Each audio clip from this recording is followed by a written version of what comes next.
warahmatullahi wabarakatuh. Waalaikumsalam warahmatullahi wabarakatuh. Di sini saya akan menjelaskan penafsiran surah Al-Baqarah ayat 219 untuk memenuhi tugas ujian akhir semester dengan dosen Dr. Khairul Mufti Rambe MHI sebagai dosen pengampu mata kuliah tafsir Al-Ahkam Syekh Haji Abdul Halim Hasan Binjai. Penafsiran surah Al-Baqarah ayat 219 menjelaskan tentang mereka bertanya tentang khamr dan judi dan apakah yang akan mereka nafkahkan. Sebelum itu saya akan menjelaskan tentang mereka bertanya tentang khamr dan judi.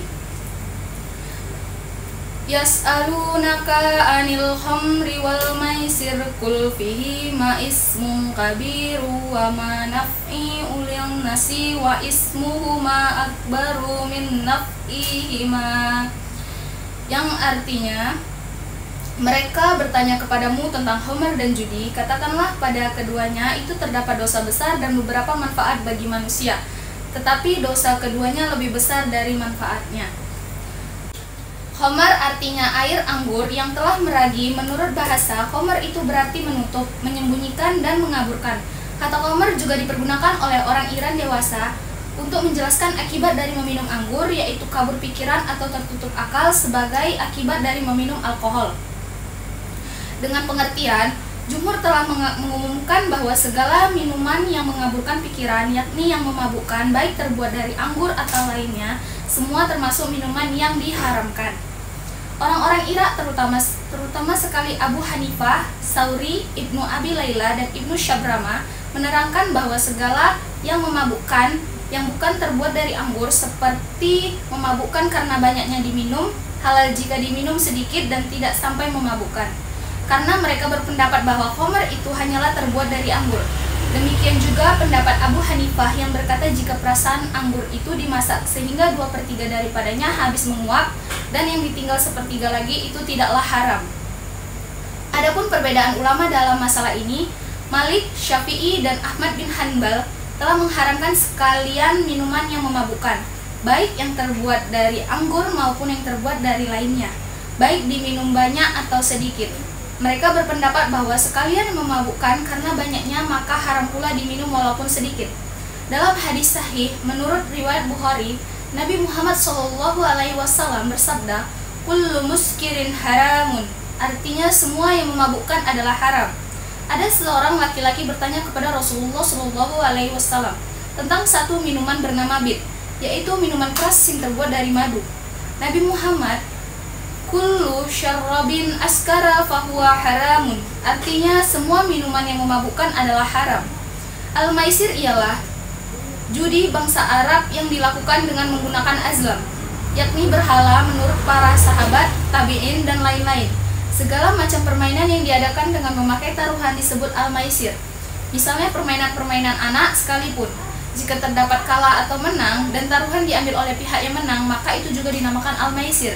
Berbeda dengan undian yang dibolehkan dalam berpacu kuda dan kepandaian memanah.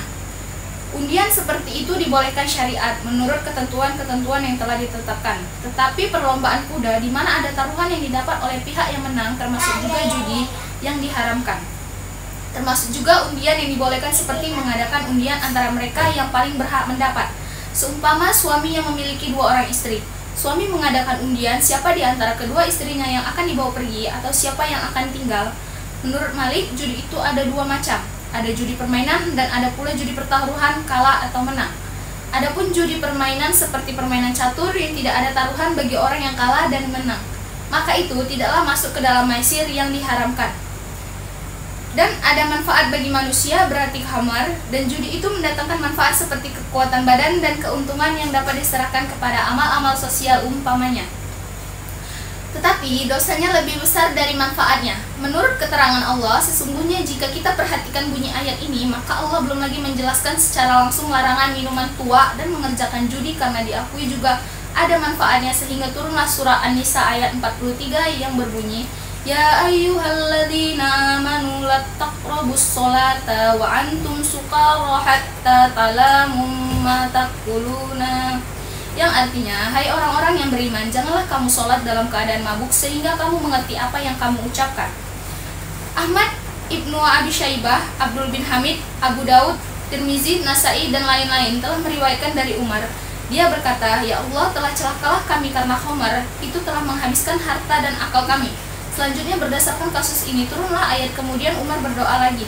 Maka turunlah ayat yang tersebut dalam surah An-Nisa, yaitu janganlah kamu hampiri sholat dengan mabuk. Oleh sebab itu, setiap kali hendak mengerjakan sholat, Nabi Muhammad SAW lebih dahulu berseru, janganlah orang yang mabuk menghampiri sholat. Kemudian dipanggilnya Umar dan dibacakan ayat ini. Umar berkata, "Ya Allah, terangkanlah kepada kami tentang khamr itu dengan keterangan yang sejelas-jelasnya."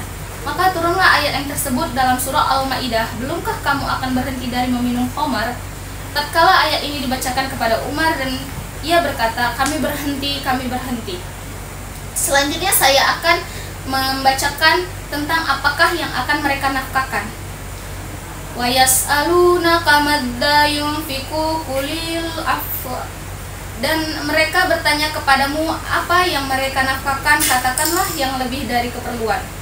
Al-afwa dalam ayat ini berarti sesuatu yang mudah dan tidak memberatkan seseorang. Dengan arti ini ayat bermakna kamu nafkahkanlah sesuatu yang mudah bagimu dan tidak sampai memberatkanmu. Sebagian ulama menerangkan ayat ini telah dinasak oleh ayat zakat, tetapi ada yang mengatakan bahwa ayat ini tetap muhkamat selain seseorang mengeluarkan sebagian dari harta bendanya dalam bentuk zakat. Juga wajib baginya menafkahkan yang lain, seperti yang diterangkan dalam ayat 215. Jadi, makna yang bisa kita ambil dari surah Al-Baqarah ayat 219, yaitu khamar atau minuman keras dan judi meskipun memiliki sebagian manfaat di duniawi, hakikatnya lebih banyak membawa dosa, kerusakan dan kemudaratan dalam hidup manusia, baik secara individual maupun sosial. Selanjutnya saya memberi sesi tanya jawab kepada audiens. Kepada audiens yang ingin bertanya, saya persilahkan. Oke, sebelumnya Assalamualaikum warahmatullahi wabarakatuh. Waalaikumsalam warahmatullahi wabarakatuh. Di sini saya ingin bertanya tentang larangan judi. Jadi kan sering nih dianggap sebagai hiburan oleh sebagian orang-orang kalau judi itu hiburan gitu kan. Ya. Coba jelaskan bagaimana Islam memandang hal ini dan apa alternatif yang ditawarkan Islam untuk mengisi waktu luang secara halal. Ya, Terima kasih. ya pertanyaannya diterima. Izinkan saya menjawab pertanyaannya. Pandangan Islam terhadap judi itu haram ya. Judi itu dianggap sebagai aktivitas yang dilarang dalam Islam karena mengandung unsur maisir, yaitu perjudian, yang dapat merugikan individu dan masyarakat. Allah berfirman dalam Al-Quran bahwa judi, arak, dan berhala adalah hal-hal yang diharamkan karena dapat menghalangi seseorang dari mengingat Allah dan melaksanakan ibadah. Sebagai alternatif, Islam mendorong kegiatan yang bermanfaat dan positif, seperti belajar, berolahraga, berkumpul dengan keluarga, atau melakukan amal ataupun sedekah, untuk mengisi waktu luang secara halal. Dengan demikian, Islam memberikan panduan yang jelas tentang bagaimana mengisi waktu luang secara halal dan bermanfaat, serta menjauhi aktivitas yang merugikan seperti judi. Selanjutnya, kepada audiens kedua, saya persilakan. Oke, assalamualaikum warahmatullahi wabarakatuh. Waalaikumsalam warahmatullahi wabarakatuh. Di sini saya akan bertanya tentang zakat. Mengapa zakat dianggap sebagai salah satu rukun Islam? Apa akibatnya jika seseorang yang mampu tetapi enggak menunaikannya? Terima kasih. Ya, terima kasih atas pertanyaannya. Izinkan saya menjawab pertanyaannya. Zakat dianggap sebagai salah satu rukun Islam karena merupakan kewajiban bagi setiap muslim yang mampu untuk membersihkan harta dan membantu sesama. Jika seseorang yang mampu enggan menunaikan zakat, itu merupakan dosa yang besar yang berdampak pada hilangnya keberkahan harta, sanksi sosial di dunia seperti kehilangan kepercayaan dari masyarakat, serta ancaman azab yang berat di akhirat. Sekian dari penafsiran surah Al-Baqarah ayat 219. Jika ada salah mohon dimaafkan. Saya tutup dengan wabillahi taufik walhidayah. Wassalamualaikum warahmatullahi wabarakatuh.